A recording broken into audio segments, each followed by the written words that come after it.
한 사람의 인생의 방황은 예수님을 만나게 되면 끝이 나게 됩니다.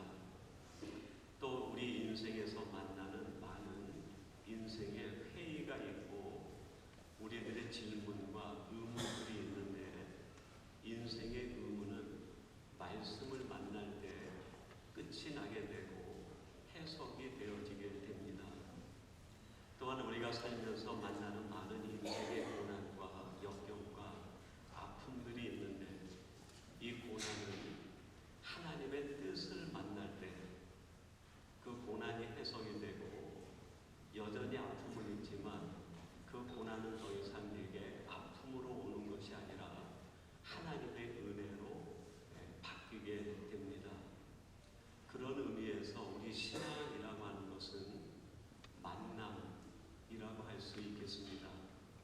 예수님과의 만남을 통해서 인생의 방황이 끝이 나고, 말씀과의 만남을 통해서 인생의 의문이 사라지고 하나님의 뜻과 만나게 되면서 우리 인생의 고난이 해석되고 끝이 나기 때문이며, 우리가 오늘 함께 읽은 말씀 속에 동방에서 찾아온 박사들이 아기 예수님을 찾아와서 만나는 이야기로 시작이 됩니다. 본문 11절은 이렇게 말씀합니다. 집에 들어가 아기와 그의 어머니 마리아가 함께 있는 것을 보고 엎드려 아기께 경배하고 보배함을 열어 황금과 유향과 몰약을 예물로 드리니라. 동방에서 온 박사들이 그동안 얼마나 많은 만남을 가졌겠습니까? 그들이 가지고 있는 지식을 볼 때 수많은 책들과 세상 사람들이 말하는 지식과의 만남이 있었으리라 생각이 돼요. 그런데 그 지식과의 만남이 동방 박사들의 마음의 회의와 의문을 해결해주지 못합니다. 연로한 나이까지 이를 때 얼마나 많은 인생의 방황과 인생의 어려움들이 있었겠습니까? 그 모든 문제와 어려움들이 그들이 살아온 연륜이 깊음에도 불구하고 그들의 수많은 만남의 경험이 해결을 해주지 못합니다. 동방이든 서방이든 우리가 살고 있는 동서남북 온 세계에 고통 없는 곳이 어디가 있겠습니까? 동쪽에 가도 눈물이 있고 서쪽에 가도 아픔이 있고, 우리가 가는 동네 사방이 다 고난의 장소 아닙니까? 동방 박사 역시 그들이 가지고 있는 인생의 고난의 문제가 있었는데, 그 문제가 자신들이 가지고 있는 수단과 방법으로 해결이 되지 않았습니다.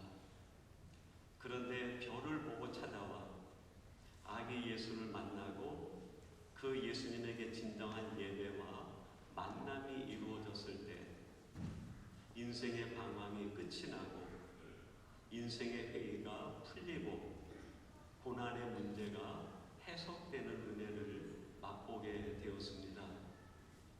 오늘 이 시간 여러분들이 우리에게 찾아오신 아기 예수님, 말씀으로 오신 그분, 우리 인생의 해석자로 오신 그분을 만남으로 인하여 여러분의 방황이 끝이 나고 여러분의 의문이 해결이 되고 여러분의 고난이 하나님의 뜻을 알게 되므로 해석되는 역사가 이루어지게 되기를 주님의 이름으로 축원합니다. 이렇게 주님과의 만남을 통해서 인생이 가지고 있는 이 다양한 문제가 해석이 되고 나면 삶의 근본적인 변화가 일어나게 됩니다.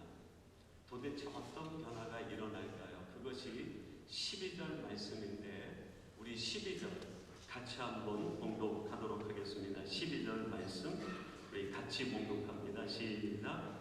그들은 후에 헤롯에게로 돌아가지 말라 지시함을 받아 다른 길로 거북에 돌아가니라.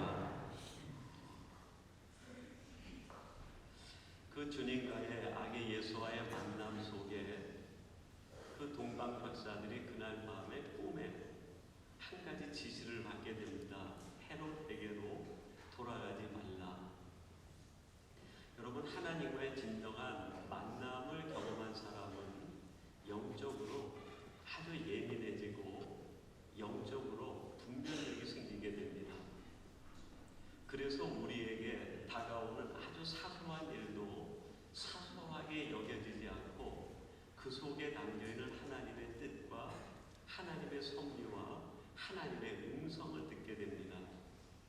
12절에 보면 이 동방 박사들이 하나님의 그 지시를 받은 게 언제입니까? 꿈에라고 이야기했습니다. 아마 오늘 여기 예배하러 오신 분들 중에도 지난밤 짧은 시간이든 긴 시간이든 꿈을 꾸신 분들이 많으리라 생각이 돼요. 꿈이라고 하는 것은 우리 일상에서 일어나는 아침에 일어나면 다 잊어버린 만큼 사소하게 여기는 작은 것이라 할 수 있겠어요. 그래서 지금 우리는 어젯밤에 꿈을 꾼 기억이 있음에도 불구하고 그 꿈을 기억하지 못합니다. 왜냐하면 사소하게 여겼기 때문이죠.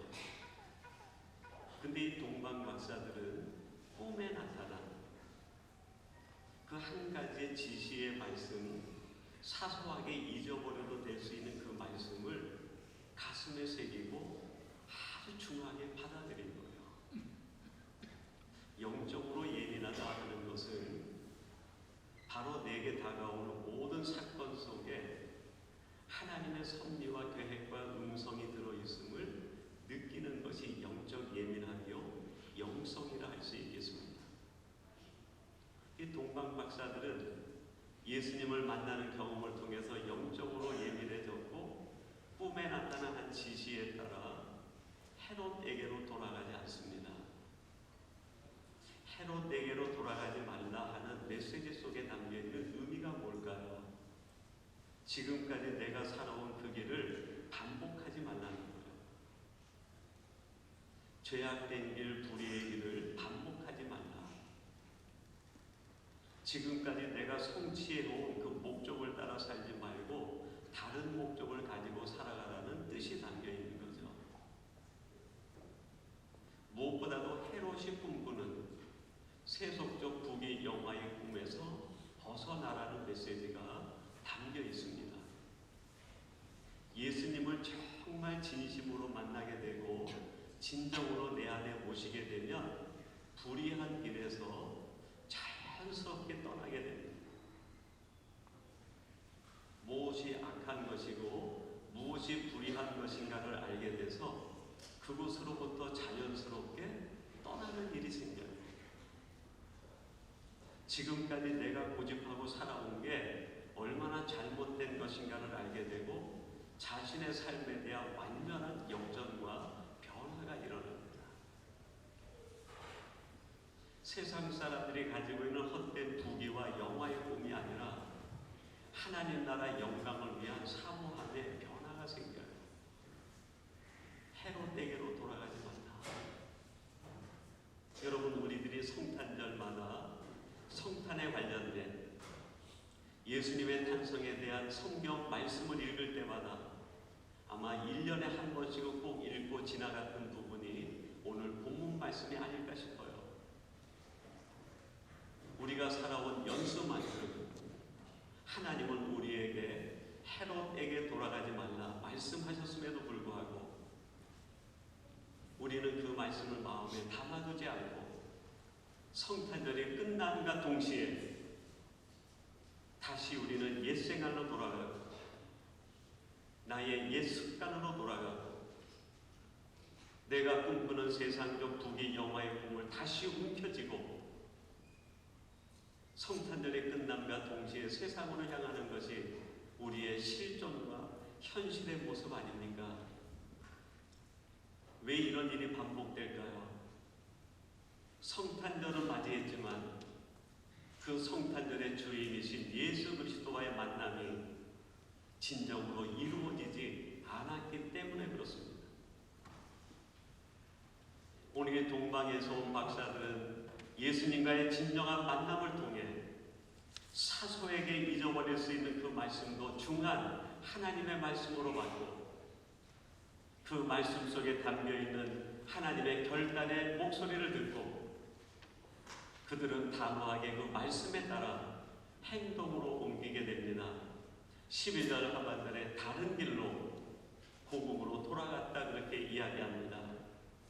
예수님을 만난 사람인가 아닌가? 여러분, 우리가 어떻게 구분할 수 있을까요? 예수님을 만나기 이전과 이후에 그분의 삶의 방향을 보면 알게 됩니다. 그분의 삶의 태도를 보면 알게 됩니다. 그분의 삶의 이유가 무엇인지 들어보면 주님을 만났는지 안 만났는지 우리는 느낄 수 있게 됩니다. 여러분, 이 시간 다시 한번 2019년 성탄절을 맞이하며 다른 사람에게 예수님을 만났습니까? 물을 것이 아니라 자신 스스로에게 수도 없이 많은 성탄절을 맞이한 우리 자신에게 한번 되물어 보면 좋겠습니다. 예수님을 만났습니까? 예수님을 만났다고 하면 우리 삶에 변화가 일어나게 됩니다. 다른 길로 가는 변화입니다. 그러면 예수님을 만난 사람들이 다른 길로 간다고 할 때 그 길은 어떤 길을 의미할까요? 첫째는 예수님에게로 향하는 것을 의미합니다. 여러분, 본문 12절 상반절은 이렇게 말씀합니다. 그들은 꿈에 헤로데게로 돌아가지 말라 지시함을 받아. 헤로데게로 돌아가지 말라 지시함을 받고 그들이 길을 가는데 그들이 가는 길의 목적지는 어디였을까요? 요한복음 6장 68절 말씀을 통하여 우리는 그 답을 찾을 수 있습니다. 요한복음 6장 68절 우리 한번 같이, 우리는 어디로 가야 되는지, 이 성탄절날 주님께서 오셔서 우리에게 어디로 가라고 말씀하시는지 한번 이 말씀에서 답을 찾아보도록 하겠습니다. 6장 68절 우리 같이 봉독합니다. 시작. 시몬 베드로가 대답하되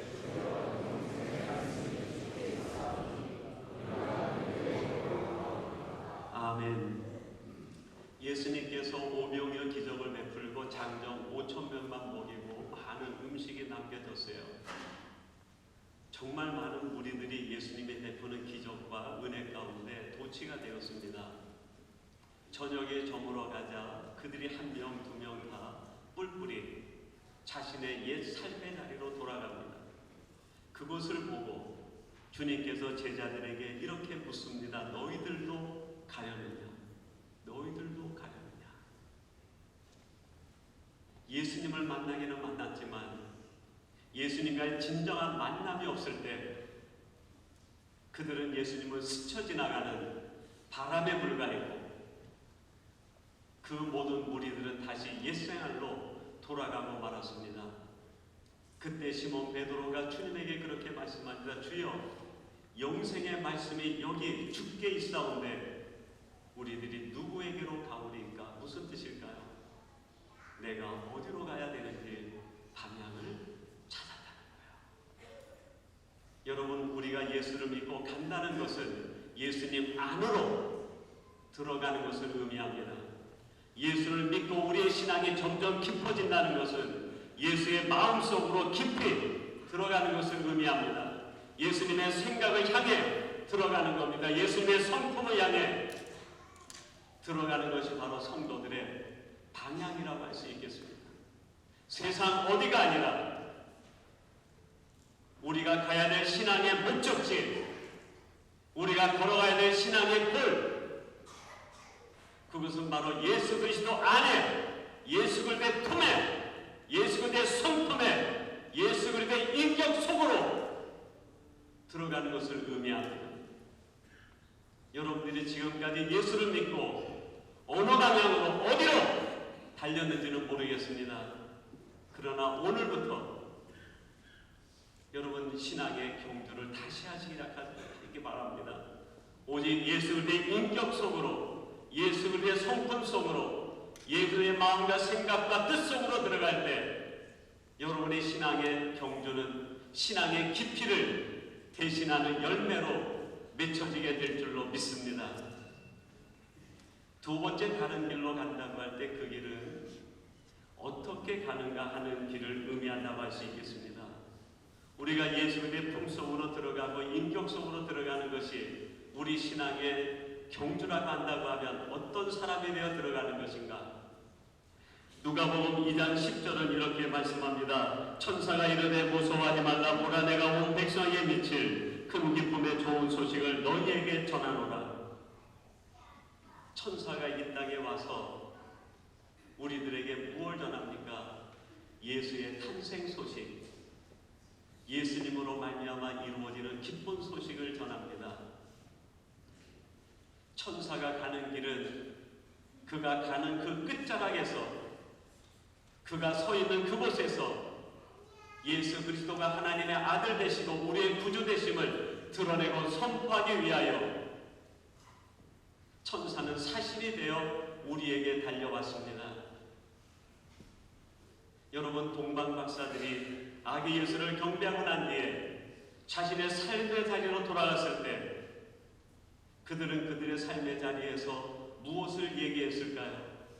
그들이 본 예수, 그들이 만난 예수님, 그들이 경험한 은혜, 자신 속에 가득 채워져 있는 예수님의 사신이 되어 그들이 있는 삶의 자리에서 사신의 삶을 살게 된 것 아니겠습니까? 여러분, 우리가 가는 다른 길은 내가 원하는 꿈을 성취하는 것이 아니고 내가 원하는 소원을 이루는 것이 아니라 내 안에 충만히 채워진 예수 그리스도의 사신이 되어 그리스도를 전하는 하나님의 사신이 되어 우리의 삶의 자리로 돌아가는 것을 의미합니다.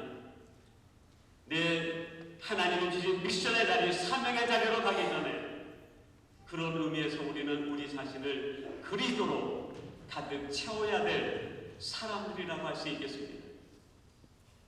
여러분, 예수님이 누워있는 그 구유는 짐승의 먹이가 있는 구유지만 그 구유에 예수가 누워있을 때 그 구유는 가장 아름다운, 이 세상에서 가장 보배로운 예수님의 임재의 자리가 됐습니다.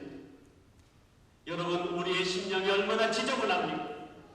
우리의 마음이 얼마나 지저분합니까? 그럼에도 불구하고 우리의 심령과 우리의 삶에 희망이 있고 비전이 있는 것은 우리 심령 속에 예수님을 모실 수 있기 때문입니다. 아기 예수님이 우리 가운데 올 때 우리는 지저분하지만 우리에게 오신 예수님으로 인하여 우리는 가장 값진 구유가 될 수 있습니다. 마지막 세 번째로, 이 동방박사들이 다른 길을 갈 때 무엇을 위해 다른 길을 갔을까요? 오늘 본문 12절 하반절에 이렇게 말씀합니다. 다른 길로 고국에 돌아가니라. 고국에 돌아가니라. 여러분, 저는 이 고국이라는 말을 좀 다른 말로 번역을 하면 좋겠다, 그런 생각이 들어요. 의미를 부여해서 하나님의 나라로 돌아간다, 이렇게 번역을 해도 좋겠다 하는 생각이 들어요. 결과론적으로 동방박사들이 자신의 삶의 자리로 돌아가 결국 그 땅을 하나님의 나라로 바꾸어 가지 않았겠습니까? 여러분, 여러분들이 다른 길로 여러분의 삶의 자리로 돌아갈 때 여러분 안에 채워진 예수님으로 인하여, 여러분이 만난 예수님으로 인하여 그곳은 점점 하나님의 나라로 바뀌어 가게 됩니다. 요한복음 12장 11절 나사로 얘기의 결론은 이렇게 끝이 납니다. 나사로 때문에 많은 유대인이 가서 예수를 믿음이로라. 여러분이 베단이라는 동네에 나사로가 있었는데, 베단이라는 이름의 뜻은 두 가지를 가지고 있습니다. 하나는 가난한 자의 집이라는 뜻이 있고, 또 하나는 무화과 나무의 집이라는 뜻이 있어요. 저는 이게 메시지가 담겨있는 베단의 의미가 아닌가 그런 생각이 듭니다. 이 가난한 자의 집, 불의한 사람의 집, 소망이 없는 사람의 집, 아무런 의미 없이 살아가는 동네에 한 나사로가 예수님을 만납니다.